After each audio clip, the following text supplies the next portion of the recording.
Isang ganda at mapagpalang araw po sa inyong lahat mga kabarangay. Today is February 22. It is exactly 9:40 in the morning. Blessed Sunday po sa inyong lahat at kinakamusta ko po ang ating po mga kabarangay sa Barangay Masalukot 1, Candelaria, Quezon. Nandun po tayo kahapon. Probinsya po yan ng aking pong nanay at meron po tayong mga dinalaw. At meron lang po akong sandaling babatiin from barangay, mga sangguniang barangay ng Bukot, Aliaga, kina Roberta Yabut Bautista. Pati na rin yung mga BHW, ito tinitignan ko, na sina Ate Agnes Hermano, Ate Ria Almazan, mga BHWs po ng barangay na yun. Hello po sa inyo at maraming salamat sa inyong pagsubaybay. Ngayong Sunday, medyo po mag-random topics po kasi bala ko sana yung SOSE pag-usapan pero masyadong technical yung SOSE. Pangalawa, ayokong magkamali. So pupunta po ako ng COMELEC this week. Isisingit ko na lang po yan sa opisina namin. Baka tumakas tayo. Tapos, pupunta po tayong COMELEC para magtanong-tanong kung makakatakbo ba o madidisqualify ba ang isang taong hindi nag-file ng kanilang SOSE, manalo man o natalo noong huling eleksyon. Pero sa aming diskusyon noong pong kasama namin si Attorney Boom Santiago ng Pasig COMELEC Office, siya po ang COMELEC officer po doon, and including my own interpretation of the law, hindi naman kasama sa disqualification ang hindi pag-file ng COMELEC. So, pipigilan ba kayong makatakbo? Hindi. You have all the right. Kasi ang qualifications lang naman is Filipino citizen, natural citizen, Filipino natural citizen, 18 years up, resident, a voter of the barangay, able to read and write. Kung may nakalimutan ako, well, kayo na pong bahala, no? At hindi sinabing disqualification ang hindi pag-file ng SOSE. So, ano sinasabi ko sa inyo, pag hindi sinabi ng batas, edi wala. Pero magkakaproblema kayo kung nanalo kayo. Yun lang naman ang problema doon sapagkat pag nalaman ng Commission on Elections o may nag-file laban sa inyo regarding failure to file statements of candidates expenditures, yung mga nagastos po ng kampanya, baka hindi kayo ipag-take ng oath. At hindi kayo makapag-opisina bilang kapitan o kagawad. Diyan ang tatandaan ninyo. Yan ang repercussions niyan. Yan ang inyong magiging kaparusahan. Hindi kayo makapag-take ng oath, hindi kayo makapag-opisina. Hanggat hindi nyo inaayos, ang alam ko merong penalty. Meron nagpadala sa akin, nakalimutan ko na. Kags, pasensya ka na. Nagpadala sa akin ng ni-research niya at between 1,000 to 20,000 po yung first offense.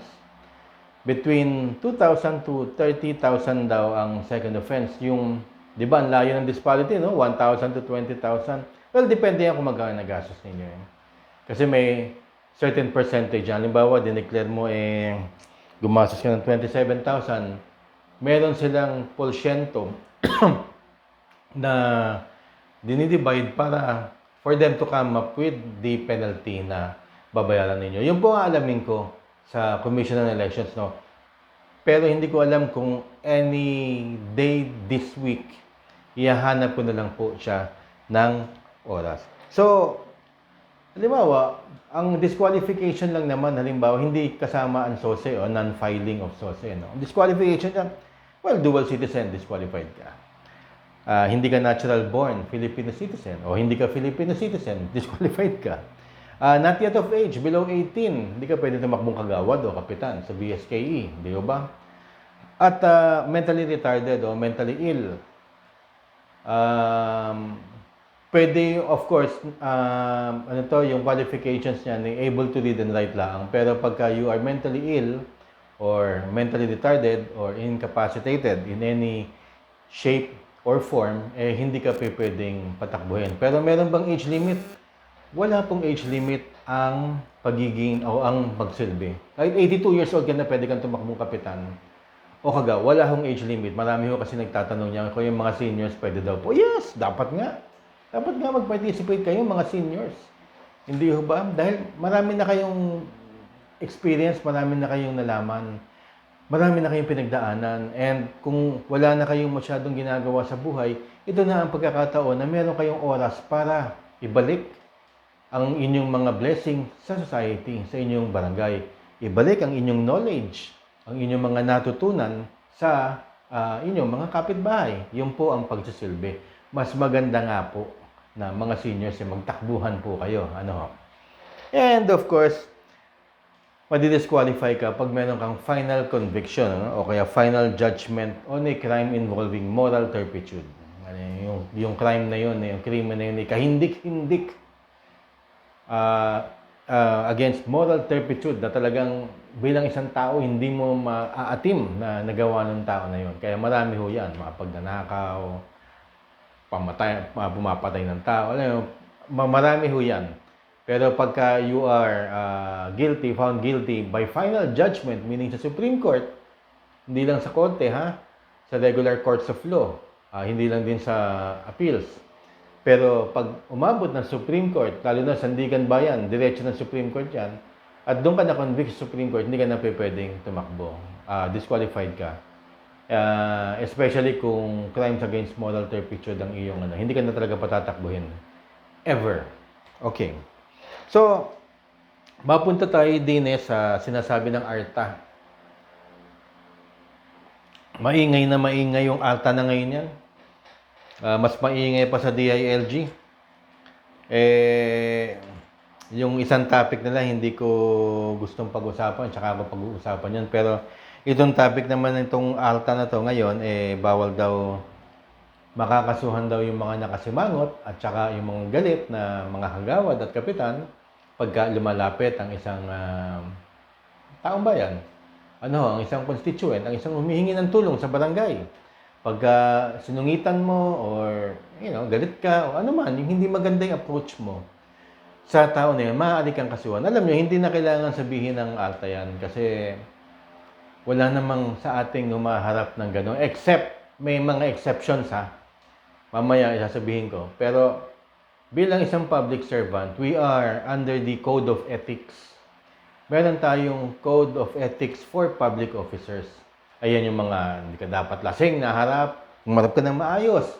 Hindi ka pwedeng umarap ng naka-t-shirt lang, at saka walang kwelyo, at saka naka-sleeveless.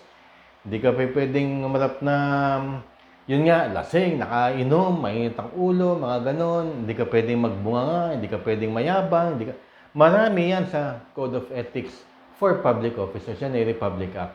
Hindi ko alam kung bakit sinasabi ito ng ARTA. Siguro meron ng mga nagrereklamo. At true enough, meron naman talaga mga nagrereklamo laban sa mga opisyal. Especially, yung napanood nating video na lasing, yung isang kapitan, pinagsasalitaan o nag-aaway sila ng isang kagawad, hindi pwede naman talaga yon. So, at sa atin, by our oath alone, pag nag-oath tayo, we are bounded already by the ethics for public officers. At syempre, alam natin yan. Di naman tayo harap ng mainit ang ulo. O kahit mainit ang ulo, nahangiti pa rin tayo, hindi ba? Kasi hindi lang tayo mga politiko. Tayo ay mga public servants. Pag nanalo na tayo, public servant ka na ginusto natin yan. Hindi naman talaga yan yung araw-araw, ganito ako, ganyan. Although, meron akong naiintindihan na minsan masungit ka na, minsan merong hinihingi na parang imposible. At halimbawa, yung paulit-ulit, alam niyo yun, yung 10 tama mo, pero yung isa doon ka pa nareklamo. Paulit-ulit na ang hinihingi naman perang tulong, financial. Yun talaga, naiintindihan ko yung iba, medyo nakakapagsita. Pero ganun pa man, karamihan, 90%, pagbibigyan mo talaga yung tao na yun. Sa takot na lang natin mawala ng boto. At sa takot na lang natin maintriga na ganun nga. So, I do not know kung bakit umi-epal itong ARTA ngayon. I haven't even heard about their office. Ngayon, parang mga barangay ang kanilang pinagtitipan, mga barangay officers. Yun ang sinasabi ko Marami sa atin na nakaupo sa taas na minamanduhan ng mga barangay pero hindi naman sila naging public officer. Hindi sila naging public servant, hindi rin sila na-elect. Pero sila nagko-conduct ng eleksyon, never sila nag-participate ng eleksyon. No, kaya hindi nila maintindihan. Halimbawa sa COMELEC, nagkakabilihan. Wala silang mahuli kasi hindi naman sila tumakbo. At hindi nila alam paano huhulihin yung mga tao na yun kasi hindi nila alam kung saan nagtatago o ano yung mga style. Because you never run. Di ba? Ako, pag halimbawa, kunyari lang pag presidente ng Pilipinas, ano po, ang i-appoint ko mga COMELEC commissioners tsaka COMELEC officers, yung mga dating politiko na mga madudugas, yan ang talagang eksakto niya. Kasi alam na nila yung mga loko-lokong mga politiko. So, alam nila kung paano hulihin. Alam nila kung paano dalihin. Itong ATA, sinasabi nila na wag magsungit, Alam mo, hindi ko nakikita sa barangay yung mga masusungit na. May exceptions, of course. Pero majority, generally, yung pinag-uusapan ko, maayos humarap ang mga elected officials. Okay? Mga elected. Kasi naiintindihan nila yan. Kasi nilagay sila, nilukluk sila ng tao dyan. Majority na nakikita kong mga yung matatas, magsalita. At saka akala mo galit agad, natanong lang ng isa. O pangalawang tanong, tinatanong lang naman para sa serbisyo sa amin. Yun yung mga nasa government agencies. Kadalasan, ganun ang nangyayari.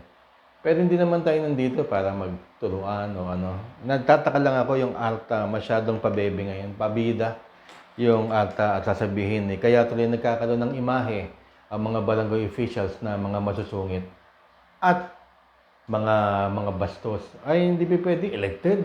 Ganun. Siguro may mga iba-iba dyan, mga appointed. Pero elected, bihira yan. Bihirang-bihira. Exception to the rule po yan. Okay.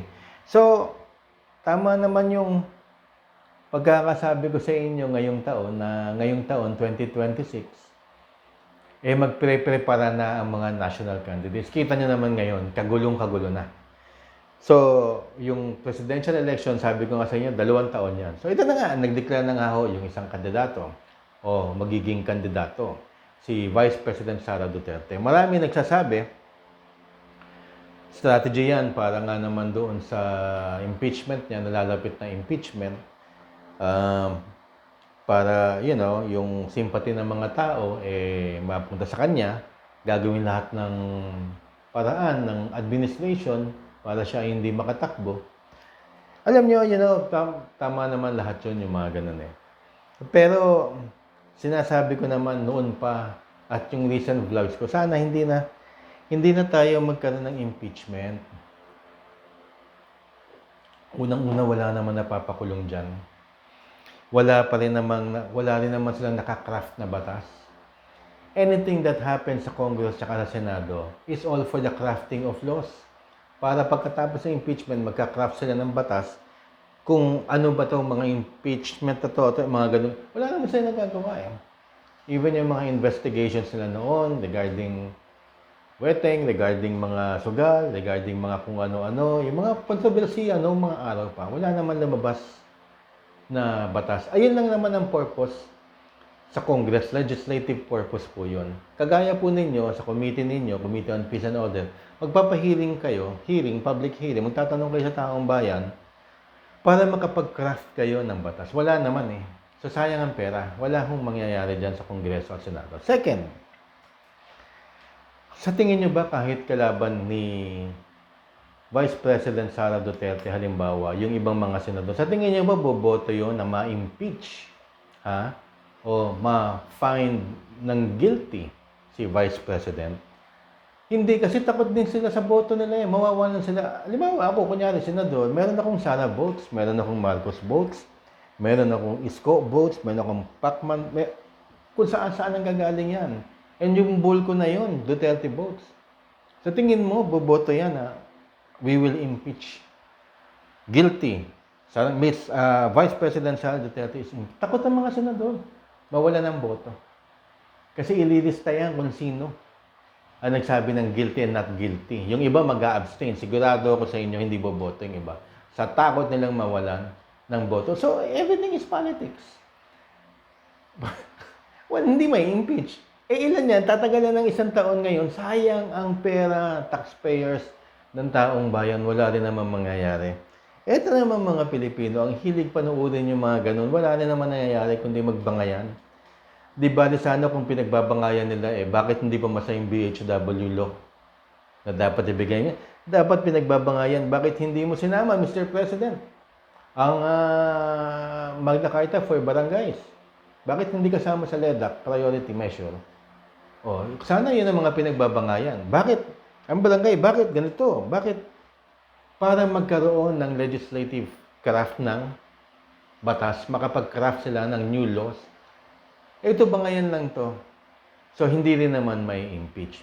Pinasikat. Okay. So, darating tayo ngayon kay former Vice President Leni Robredo, now Naga Mayor. Yun na nga, pumunta na nga si President BBM, Ferdinand Bongbong Marcos Jr. sa Naga. And I'm very sure politically na pag-usapan din po yan. And yun nga, yung mga haka-haka ngayon na magkakaroon ng mga alyansa, partnership para lang matalo yung kabilang opposition o kung ano man ang tawag nila. Pero yun po yung Duterte. No? Kasi Marcos Duterte pa rin.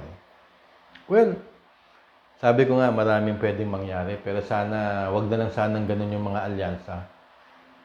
Hayaan na natin yung mga yung mga tao na lang ang mag-decide ng boto sa kanila.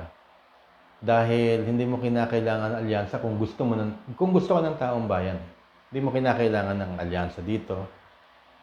Kasi ito sasabihin ko sa inyo. Paano ngayon kung halimbawa isipin natin to kaalyansa ni Leni si BBM, okay?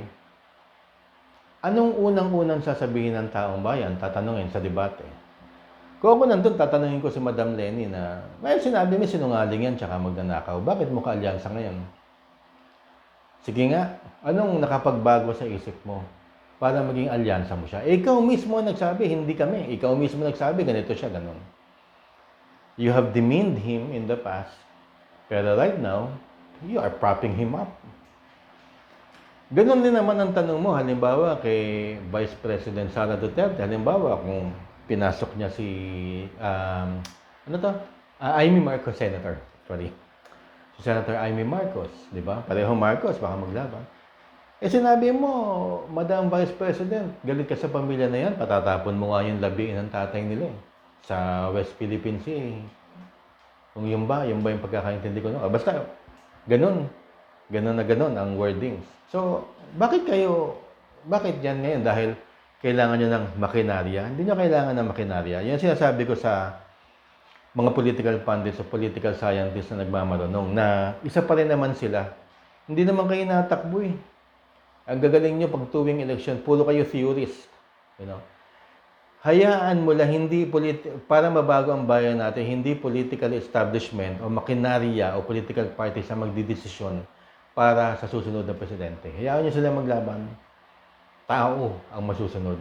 Hindi makinarya. Alam niyo ba kung ano ibig sabihin ng makinarya, wala akong makinarya. Ang makinarya, yan lang yung magkakaroon ka ng flyers. Yan lang yung magkakaroon ka ng pera, pang-abot, pambili. Yan lang yung magkakaroon ka ng mga leader mo, governor, mayor, mga ganun-ganun. Yan ang makinarya. Advantage yan, oo. Pero kailan pa tayo magbabago? May isang kapitan sinabi, imposible yung iniisip mo po siya. Imposible naman talaga. Pero gusto natin ng nais nating pagbabago, ang tao ang pipili kung sino sa kanilang dalawa. Hindi makinarya, hindi pera. Kaya, the last question is, makaka-apekto ba yung national election, presidential election sa BSK? Hindi, In fact, nagpiprepare na nga sila kung sino yung mga manok nila Puro pinag-uusapan 2028 pero hindi napapag-usapan na ika-cancel ang BSKE 2026. Wala na napapag-usapan ng ganyan. In fact, sabi nila maghahagulo daw dahil meron 3 eleksyon ngayon Yung eleksyon ng isa sa distrito na naiwan ng nasirang congressman. Tapos yung baka daw magka-BARM. Hindi ko alam kung bakit sinasabi ng baka magka-BARM. Tsaka BSKE. Ang sigurado lang naman dyan, yung sa distrito nung nasirang congressman. So, maapektuhan ba yung BARM? Hindi kasi distrito to. Hindi nga city yan. Distrito lang naman yan. Kaya ng COMELEC. Logistics. So, ang sabi ng COMELEC, magkakaroon pa ng paano magkakaroon ng tatlong eleksyon? Yung sa BARM, wala pang batas. Pero prioritize na ng LEDAC. Kasama yan sa priority ng LEDAC na there should be a law para magkaroon ng September 29 BARM election. Mukha naman talaga kasi pinaghahanda na lahat. Tuloy ang registration nila. Pero wala pang final. Wala pa rin final. Ang final lang, dahil pinagtibay na ng Supreme Court at meron talaga siyang batas, is the November 2, 2026 Barangay and SK elections. God bless po sa inyong lahat. Maraming salamat. Sunday po, na-istorbo ko kayo at sinamahan niyo po ako sa mga nagsusubaybay, patuloy na sumusubaybay sa barangay tayo at ng Pambansang Kagawad. Yung puso ko nag-uumapaw na andyan pa rin kayo. Maraming salamat dahil sa inyo na andito po tayo. God bless po sa inyong lahat.